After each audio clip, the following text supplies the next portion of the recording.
நடத்துறதுக்கு பொறுப்பாளராக இருக்கக்கூடிய ஏபி முருகானந்தம் அவர்களே,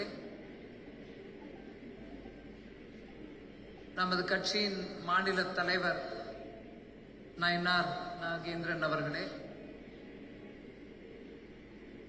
2 எம்எல்ஏக்கள், அதுவும் இருவரும் பெண்கள், டாக்டர் சரஸ்வதி அவர்களே, வானதி அவர்களே, அணி பிரிவு அனைத்துக்கும் ஒவ்வொரு அணி ஒவ்வொரு பிரிவிற்கும் தலைமையாக இருக்கக்கூடிய பாரதிய ஜனதா கட்சியின் தலைவர் மேடையில் அமர்ந்திருக்கும் அனைவரும் இருக்கிறாங்க. அவர்களுக்கும் வாழ்த்து தெரிவித்துக் கொண்டு, பொறுப்பாளராக கட்சியின் துணை பொறுப்பாளராக இருக்கக்கூடிய party incharge doctor Sudhakar Reddy அவர்களே, பிளஸ் இந்த 4 divisions, Coimbatore city, north, south plus Nilgiri, இந்த 4 பிளேசஸ்ல இருந்து வந்திருக்கக்கூடிய அணி பிரிவு பொறுப்பாளர்கள் அனைவருக்கும் வணக்கம்.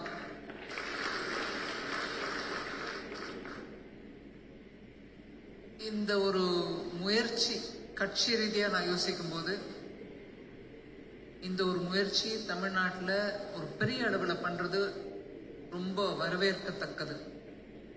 பிரிவு அணி இவங்களோட தலைமை, அவங்க எல்லாரையும் ஒருங்கிணைச்சு கட்சி விஷயமா பேசுறதுக்கு கூட்டிட்டு வர்றதுங்கிறது ட்ரூ டெமோக்ரஸி.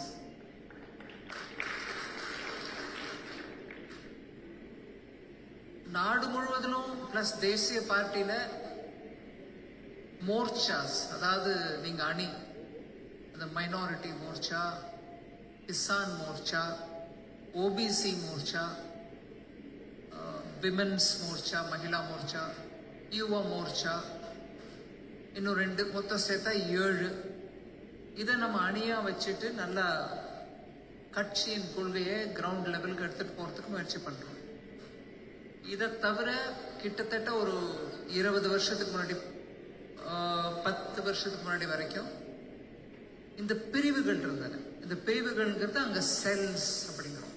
டாக்டர் பிரிவு, சார்ட்டர்ட் அக்கவுண்டன்ட் பிரிவு, இல்ல ப்ரொஃபசர்ஸ், ஆடிட்டர்ஸ், ப்ரொஃபசர்ஸ் பிரிவு, வழக்கறிஞர்கள், இப்படியாக ஒவ்வொரு ப்ரொஃபஷனுக்கும் இருக்கக்கூடிய செல்ஸை தமிழ்நாட்டில் பிரிவா நடத்திட்டு இருக்கோம்.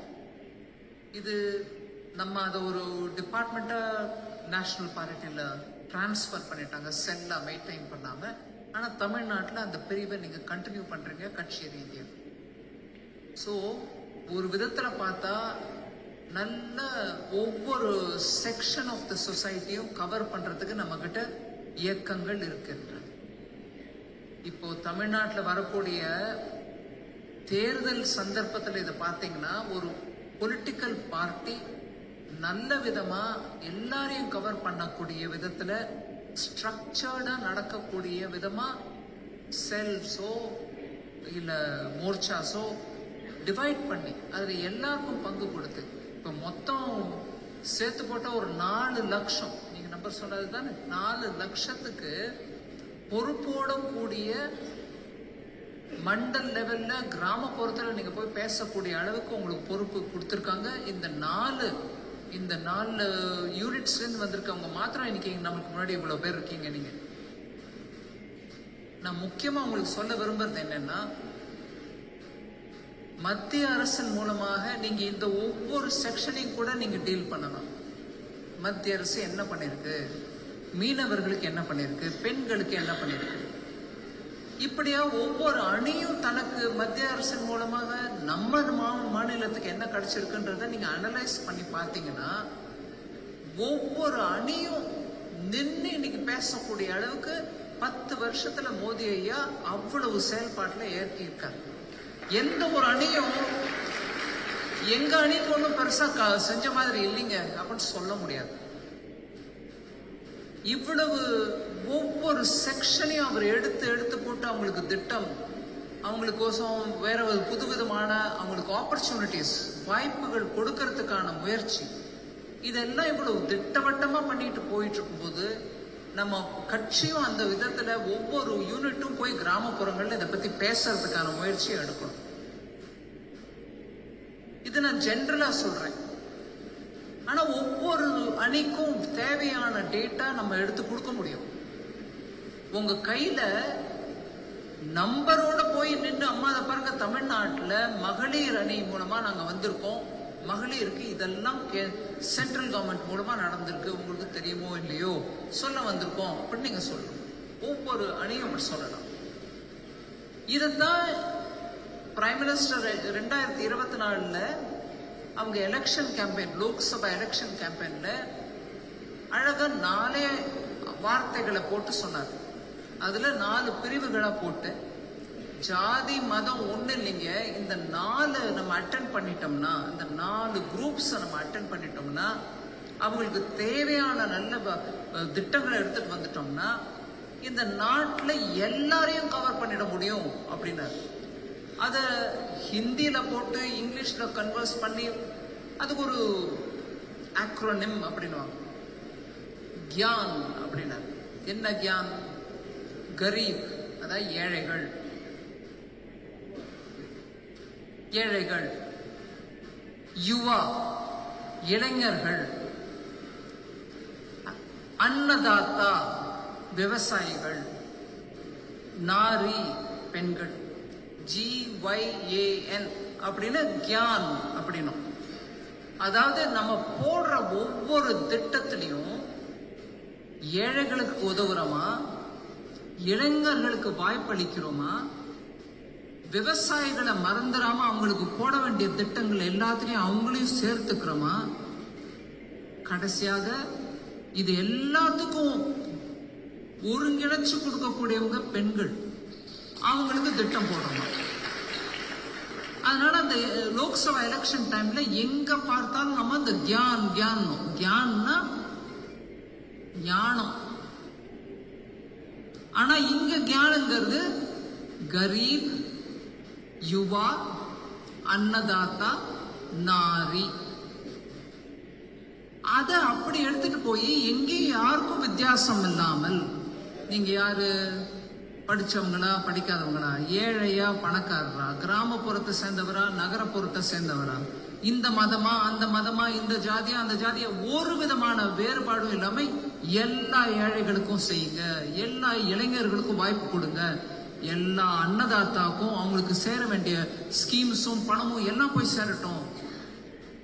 அண்ட் பெண்களை மறக்க கூடாது. நம்ம ஆட்சி பெண்களை மத்தியில, அதாவது சென்டரா வச்சுக்கிட்டு பாலிசி போடுற ஆட்சியில பெண்களை முன்னிறுத்தி செய்யக்கூடிய ஆட்சி அப்படின்னு தான் பிரதமர் ஐயா எடுத்துட்டு வந்தார். அதனால அந்த எலெக்ஷனுக்கு முன்னாடி உங்களுக்கு நல்லா ஞாபகம் இருக்கும், புதுசா கட்டப்பட்ட பார்லிமெண்ட் செயல்படுத்துறதுக்கு நாட்டுக்கோசம் அதை அர்ப்பணிச்சுட்டு அதுல முதல் முறையாக பாஸ் பண்ணப்பட்ட பில் பெண்களுக்கு 33.5% ரிசர்வேஷன் கொண்ட அந்த சட்டம் தான் முதல்ல அதுல பாஸ் ஆச்சு. இதெல்லாம் நீங்க எடுத்து சொல்லணும் மக்களுக்கு.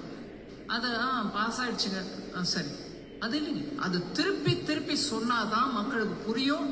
நாட்டுல எந்த விதமான பாகுபாடும் இல்லாம எல்லாருக்கும் போடுறாரு மோடி ஐயா திட்டம், அதை செயல்படுத்தி காட்டுறாரு. லாஸ்ட் வரைக்கும் அந்த மாநிலத்துல நம்ம கட்சி இல்லைங்களே, இந்த மாநிலத்துல வேற கட்சி ஆளுமையில இருக்கு அப்படின்னு ஒரு விதமான பாகுபாடும் இல்லாம நடத்துறோம்.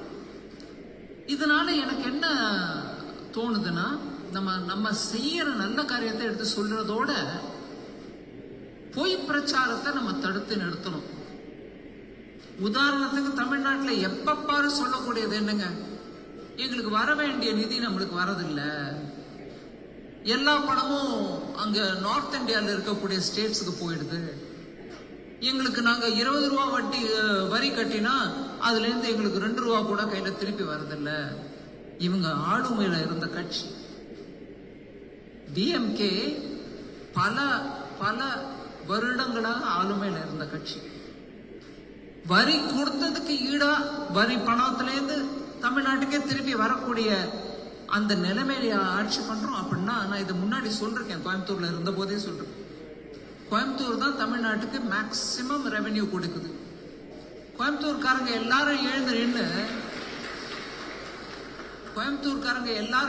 நின்று நாங்க தானே அங்க மேக்சிமம் கொடுக்குறோம், எங்களுக்கே எல்லா பணமும் வருதா இல்லையா, நாங்க கட்டின வரையில எவ்வளவு பணம் எங்களுக்கு திருப்பி கொடுக்குறீங்கன்னு கேட்டா நம்ம அரியலூர் என்ன ஆகும், ராமநாதபுரம் என்ன ஆகும்? அதே மாதிரி ஆஸ்பிரேஷனல் டிஸ்ட்ரிக்ட்னு சொல்லி பிரதமர் டெல்லியிலேருந்தே மானிட்டர் பண்றக்கூடிய விருதுநகரும் ராமநாதபுரமும் என்ன ஆகும்? இப்படியா யோசிச்சு நம்ம எல்லாத்துக்கும் டிஎம்கே நின்று கேள்வி கேட்கணும். அவங்க சொல்ற பிரச்சாரத்தை நம்பிக்கிட்ட ஓ சரி இது ஏதோ அவங்க சொல்றது நிஜமா தான் இருக்கும் போல் இருக்கு, ஐயா எப்படி அப்படின்னு நம்ம திருப்பி நம்ம ஆட்களே கேள்வி கேட்கறத விட்டுட்டு, ஏங்க நில்லுங்க ஒரு நிமிஷம், நீங்க ஆட்சியில இருக்கும்போது இப்ப ஆளுமையில இருக்கும்போது என்ன பண்றீங்க, எந்த மாவட்டத்துக்கு எப்படி பண்றீங்க, கொஞ்சம் விவரம் சொல்லுங்க அப்படின்னு நம்ம தைரியமா கேட்கணும். ஏன்னா மோடி ஐயா யாருக்கும் குறை வைக்காம ஆட்சி நடத்திட்டு இருக்காரு. இங்கதான் வன்மம், எங்களுக்கு நீ ஓட்டு போடல நான் உனக்கு ஒன்றும் பண்ண மாட்டேன் அப்படிங்கிற அந்த வன்மத்தோட நடக்கிற ஆட்சி. அதை நமக்கு நின்று கேள்வி கேட்கக்கூடிய திறமை நம்ம கிட்ட இருக்கணும். 4 விஷயத்தை படிக்கணும். இன்னொன்று உங்களுக்கு நான் சும்மா உதவிக்கு ஒரு ஐடியா கொடுக்குறேன், உங்களுக்கு தெரியாம இருக்காது. தமிழ்நாட்டு மக்களுக்கு நன்மை சேரக்கூடாது, வந்துடுச்சுன்னா அது மோடி ஐயாவுக்கு பெருமையா சேர்ந்துருமோ அப்படிங்கிற அந்த எண்ணத்தோட ஒன்னா நாங்க எதிர்ப்பு தெரிவிப்போம். எல்லாத்துக்கும் சட்டமன்றத்துல போய் அவங்களுக்கு நம்பர் பலம் இருக்குன்றதுனால தீர்மானம் போடுவோம், மோடி ஐயாக்கு எகென்ஸ்டா, இல்ல இது எங்களுக்கு வர வேணாம் தீர்மானம் போடுவோம். மீதி மாநிலங்கள் எல்லாவற்றிலும் அந்த திட்டங்கள்லாம் போறதுனால அந்த மக்களுக்கு நல்லது செய்யுது. இங்க நாங்க அந்த நல்லது வந்துருச்சுன்னா மோடி ஐயாக்கு கிரெடிட் போயிடுமே, நாங்க வர விட மாட்டோம். எப்படி வர விட மாட்டோம்? சட்டசபையில தீர்மானம் நிறைவேற்றுவோம். இல்லையா ஹை கோர்ட்டு, செஷன்ஸ் கோர்ட்டு, வகையா போய் சுப்ரீம் கோர்ட் வரைக்கும் அதை தடுத்து நிறுத்துறதுக்கான இல்லாத சட்டங்கள் எல்லாம் கோட் பண்ணி தடுத்து நிற்கிறது. அவங்க காலத்துல தடுத்து நிற்கப்பட்ட ஜல்லிக்கட்டு திருப்பி கொண்டவர் மோடி. அப்ப தடுத்து நிறுத்தப்பட்டது காங்கிரஸ் மூலமாக. அனிமல் வெல்ஃபேர் போர்டு இதுல அதுவும் ஒரு மிருகத்தை சித்திரவதை பண்றது, அதனால நீங்க நடத்தக்கூடாதுன்னு சொல்லி நிறுத்தினது காங்கிரஸ் கட்சி. அதுக்கு தோழமே இருந்த டிஎம்கே ஒத்துழைச்சாங்க. அதை மோடி ஐயா திருப்பி எடுத்துட்டு கொடுத்து தமிழக கலாச்சாரத்துக்கு ஒரு முக்கியமான சின்னம், அது தமிழ்நாட்டுக்கு நடக்கணும் அப்படின்னு சொன்னது. இவங்க இப்போ தமிழ்நாட்டுக்கு நல்லது நடக்கும்னா அதை தடுக்கிறதுக்கான முயற்சியில சட்டமன்றத்துல தீர்மானம் போடுவோம், இல்ல கோர்ட்ல போய் நடக்க விடாம தடுப்போம், இல்ல 3 ப்ரொட்டஸ்ட் மார்ச். இங்க எப்ப பாரு ப்ரொட்டஸ்ட், கீழே இறங்கி கருப்பு கொடியை காட்டி வரக்கூடாதுன்னு சொல்றாங்க. நான் பேச்சுக்கு சொல்றேன். கல்வி திட்டம் நாடு முழுவதும் எல்லாரும் நல்லா எடுத்துக்கிட்டே பண்ணிட்டு இருக்காங்க. இன்னைக்கு கேரளால இருக்கக்கூடிய கம்யூனிஸ்ட் கட்சி கூட PM ஸ்ரீ எஜுகேஷன் நம்மளுக்கு வேணும், அந்த ஸ்கூல்ஸ் நம்மளுக்கும் வரணும், வந்த கல்வி தரம் உயரும் அப்படின்னுட்டு PM ஸ்ரீ எங்களுக்கு வேணும்னு போய் கேட்கிறாரு. PMட்டே போய் சொல்றாரு, இத்தனை நாளா ஏதோ நின்றுடுச்சுங்க, நீங்க எங்களுக்கு கொடுங்க. அவங்க தோழமை கட்சிக்குள்ளவே இந்த கிரிக்கெட் மேட்ச்ல சொல்லுவாங்க ஃப்ரெண்ட்லி மேட்ச், நீங்களும் இன்னொரு கட்சியும் விளையாடுறீங்க மேட்ச், ஆனா அது ஃப்ரெண்ட்லி மேட்ச். ஏன்னா யார் ஜெயிச்சாலும் பரவாயில்ல, யார் தோத்தாலும் பரவாயில்லன்னு ஒரு கிரிக்கெட் விளையாடுறது. அசலாயின போட்டி இல்லை, நிஜமான போட்டி இல்லை. அந்த மாதிரி அவர் போய் அங்க கேட்டார், எனக்கு PM ஸ்ரீ ஸ்கூலுக்கு கொடுங்க. அவங்க தோழமை கட்சியா இருக்கக்கூடிய CPI சொல்லிச்சு, எங்களை கேட்காம எப்படி போனேன், எப்படி கூட்டிட்டு வருவேன் PM ஸ்ரீ ஸ்கூலு அப்படின்னு அவங்களுக்குள்ள ஏதோ பண்ணிக்கிறாங்க. ஆனா இம்பார்ட்டன்ட்லி அவரு அதை போய் கேட்டு PM கிட்ட இருந்து எனக்கு PM ஸ்ரீ ஸ்கூல் கொடுங்க. இங்க எதுக்கு எடுத்தாலும் எஜுகேஷன்னா ப்ரொடெஸ்ட், மக்களுக்கு உதவக்கூடிய. இன்னைக்கு பாக்குறீங்க நீங்க, நீட் வந்த காலத்துல வர விடாம தடுத்து, அதை தவிர இப்பவும் அவங்க எலெக்ஷனுக்கு முன்னாடி சொன்னது என்ன, வந்த முதல் நாள் நீட்டை தூக்கி போட்டுருவேன் வெளியில. வந்த பிறகு புரியுது, கிராமப்புறத்துல இருக்கக்கூடிய ஏழை பிள்ளைகள் இன்னைக்கு நீட் மூலமா நல்லபடியா காலேஜ்ல போய் படிக்கிறாங்க. அந்த நீட் மூலமா தான் அவங்களுடைய வாழ்க்கையிலேயே ஒரு பெரிய மாறுதல், திருப்பம் ஏறுறது. நாங்க நினைக்கிறேங்க எங்களால படிக்க வைக்க முடியுமா டாக்டரா என் பொண்ணு, அது நீட் வந்ததுனால முடிஞ்சிச்சு. இல்லைன்னா நம்ம அண்ணன் தம்பி மாமா மச்சான் மூலமா காலேஜ் நடத்துறோம், அதுல கேபிடேஷன் ஃபீ வாங்கிக்கிறோம், அந்த கேபிடேஷன் ஃபீ மூலமா நாங்க எங்க சொத்தை வளர்த்துக்கிறோம். அதனால நீ கேபிடேஷன் ஃபீ கொடுக்க முடியலன்னா உனக்கு சீட் இல்லை அப்படின்ற அந்த கட்சியில் இருக்கக்கூடிய ஒரு சுயநல பாவனையோட நடத்திட்டு இருந்த எஜுகேஷன் சிஸ்டம்ல நாங்க தான் பெஸ்ட் எஜுகேஷன் கொடுத்தோம். எங்கங்க இன்னைக்கு நீட் மூலமா ஏழை பிள்ளைகள் போய் படிக்கிறாங்க. அது எடுத்துட்டு வந்தது மோடி ஐயா. இப்படியாக ஒவ்வொரு விஷயத்திலையும் ப்ரொடெஸ்ட் பண்றது, இல்ல கோர்ட்டுக்கு போறது, இல்ல சட்டமன்றத்தில் தீர்மானம் போடுறது, தமிழக மக்களுக்கு மத்திய அரசின் மூலமா வரக்கூடிய நல்ல திட்டங்களை வரவிடாம தடுக்கிறவங்க தான் இந்த திராவிட அரசியல் பண்ணக்கூடிய திராவிட முன்னேற்ற கழகம். இதை நம்ம நின்று கேள்வி கேட்டு போராடி மக்களிடையே போய் சொல்லணும். நீட்டோட ஒரு உதாரணம் இங்க பாருங்க. எந்த விதத்தில் மத்திய அரசு உங்களுக்கு குறை பண்ணிருக்கு? குறை செய்யுதுன்னு போய் பிரச்சாரம் பண்றவங்களுக்கு எதிராக நின்று நம்ம கேட்கலன்னா, அதோடு இல்லாம ஒன்னு யோசிச்சுக்கோங்க. தேசிய அளவிலான கட்சி காங்கிரஸ் கட்சி, தமிழ்நாட்டில் 60-65 வரைக்கும் ஆட்சியில் இருந்த கட்சி, நாடு முழுவதும் கிட்டத்தட்ட ஒரு 60 சதாப்தங்கள், 6 டிகேட்ஸ், 6 சதாப்தங்கள் ஆட்சியில் இருந்தவங்க. நாடு முழுவதும் தேசியம் முக்கியம் சொல்லிட்டு இருந்த தலைவர்கள் இருந்த கட்சி. இன்னைக்கு கூட்டணி டிஎம்கேயோட இல்லைன்னா ஒரு சீட்டு கூட ஜெயிக்க முடியாத அளவுக்கான கட்சி அது. அந்த கட்சி தேசியத்தை பத்தி என்ன பேச போகுது? இவங்களோட சேர்ந்துக்கிட்டு இவங்களோட திராவிட அரசியல் தான் பண்ணுவேன்னு திருவாங்க. சோ காங்கிரஸ் தேசியத்துக்கோ இல்ல நாடு முழுவதும் நடக்கக்கூடிய நல்லதை தமிழ்நாட்டுக்கும் எடுத்துட்டு வரணும்ன்ற அந்த நோக்கத்தோட காங்கிரஸ் பேசுறதுக்கு தயார் இல்லை. ஏன்னா அவங்க அடுத்தது டிக்கெட் கிடைக்காது, கிடைச்சாலும் ஜெயிக்க மாட்டாங்க. தேசியத்தையும் ஒரு ஆன்மீகத்தையும் மனசுல வச்சுட்டு நடத்தக்கூடிய கட்சி பாரதிய ஜனதா கட்சி ஒண்ணுதான். நம்ம அதனால முக்கியமான ரோல், ஒரு நேஷனல் பார்ட்டியா நம்ம நேஷனல் ஸ்பிரிட்டோட, அதோட தமிழ்நாட்டில் ஆன்மீகத்தை வரக்கூடாது, இல்ல வளர்ந்த ஆன்மீகத்தை இன்னும் வெட்டி குறைச்சு அது இல்லாம செய்யறதுக்கான முயற்சி, இது எல்லாத்தையும் நம்ம தடுத்து நிறுத்தணும். நம்மளுக்கு எத்தனையோ ஒண்ணு பேசலாம், ஆனா இன்னைக்கு தேதிக்கு நாட்டில் நடக்கக்கூடிய மெயின் கரெக்ஷன்ஸ் ஏதோ புதுசா நம்ம எடுத்துட்டு வந்த மாதிரி இவங்க ஆட்சி காலத்துல இல்லாத மாதிரி பேசுறாங்க. அந்த special intensive revision of voter list இந்த நாட்டில் கிட்டத்தட்ட 2004 வரைக்கும் 7-8 முறை நடந்திருக்கு. இவங்க ஆட்சி காலத்திலேயே நடந்திருக்கு. ஆனா அதுக்கும் எதிர்ப்பு தெரிவிப்பேன். ஏன்? இப்ப தலைவர் பேசும்போது சொன்னார், கொளத்தூர் ஒரு தொகுதியிலேயே எத்தனை எக்ஸ்ட்ரா ஓட்ஸ் இருக்கு, அவங்க இறந்தவங்களா, ஊர் மாறி வேற ஊருக்கு போனவங்களா, இல்ல இல்லாதவங்க பேரா, இதெல்லாம் சீர்திருத்தம் பண்ணணும்னா உங்களுக்கு ஏன் அதுக்கு எதிர்ப்பு தெரிவிக்கிறீங்க? நீங்க உங்களோட பலத்துல ஜெயிக்கிறீங்கன்ற கதை தானே விடுறீங்க எல்லா இடத்துலையும். எங்களை கொள்கை, எங்க ஆளுமை, எங்களுடைய கட்சியோட தொண்டர்கள் ஆற்றும் நல்ல பணியினால எங்களுக்கு ஓட்டு கிடைக்குதுங்கிறீங்க. பின்ன அந்த ஓட்டர் லிஸ்ட் சீர்திருத்தம் பண்ணணும்னா உடனே ஏன் உங்களுக்கு கலக்கமாயிடுது? அதனால பல விஷயங்கள்ல அவங்க எதிர்ப்பு தெரிவிக்கிறது அவங்களுடைய பலவீனத்தை தான் எடுத்து காட்டுது. நம்ம அதனால தைரியமா முன்ன நின்று ஒவ்வொரு அணியும் ஒவ்வொரு பிரிவும் அவங்க சம்பந்தப்பட்ட தொழில் பிரிவுகள் எல்லாரோடையும் பேசி தமிழகத்துல அடுத்த வருஷம் நடக்கக்கூடிய தேர்தலில் ஒரு நல்ல மாறுதல் திருப்பத்தை எடுத்துட்டு வர்றதுக்கான முயற்சி நம்ம எல்லாரும் செய்யணும்.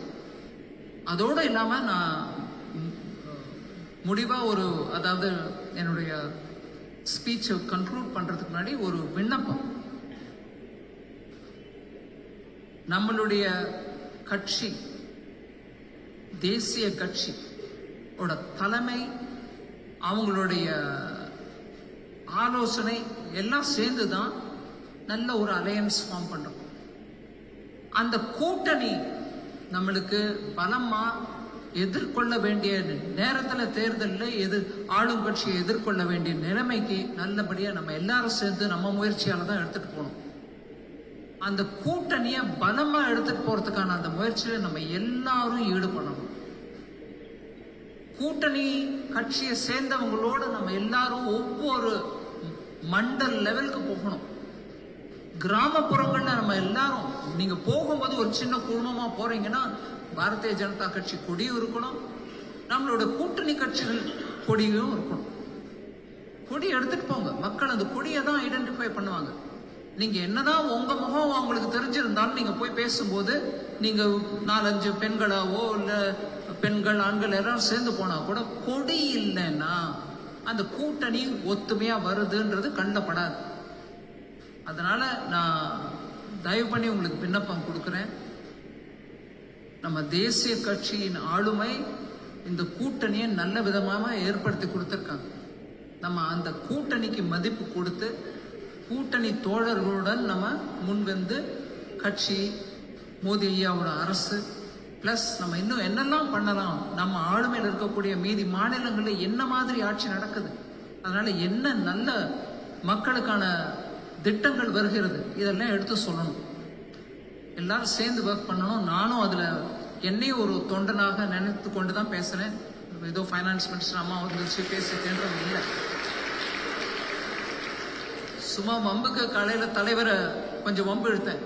நீங்கள் இங்கேயே வரீங்க, அந்த பக்கம் வரதில்லைன்னு. இங்கே இருக்கிறவங்க கூப்பிடுறாங்க, அதனால வரேன், நீங்கள் எங்களை தென் தமிழ்நாட்டுக்கு வர விடாமல் தடுக்கிறீங்க ஐயா அப்படின்னு. அவர் தடுக்கலை, கூப்பிடுறாரு. ஆனால் எனக்கு அது வாய்ப்பு கிடைச்சது. கொஞ்சம் தலைவரை ஜஸ்ட் ஒரு ஜோக் பண்ணுறதுக்கு கூப்பிடுற இடத்துக்கு வர்றதுக்கு தயாராக இருக்கேன். கிராம லெவலில் கூட போய் நம்ம எல்லாரும் சேர்ந்து தமிழ்நாட்டில் ஊக்கத்தை உண்டாகும். சரி, நீ எதுக்குமா வரணும், யாரை வேணா நாங்கள் கூப்பிடுவோம். டெஃபினட்டா யார் மந்திரி வந்தாலும் நம்ம கூட்டிட்டு போகணும். டாக்டர் முருகனுக்கும் எனக்கும் இருக்கக்கூடிய ஒரு சின்ன அட்வான்டேஜ், 2 பேரும் தமிழ் பேசக்கூடியவங்க. அதனால நான் வரேன்னு சொல்றது அந்த காரணத்துக்கு தான் சொல்றேனே தவிர நான் நிதியமைச்சர், நான் சோ அண்ட் சோ இல்லைங்க. நான் பிஜேபி ஒர்க்கர், வரதுக்கு தயாரா. நன்றி, வணக்கம்.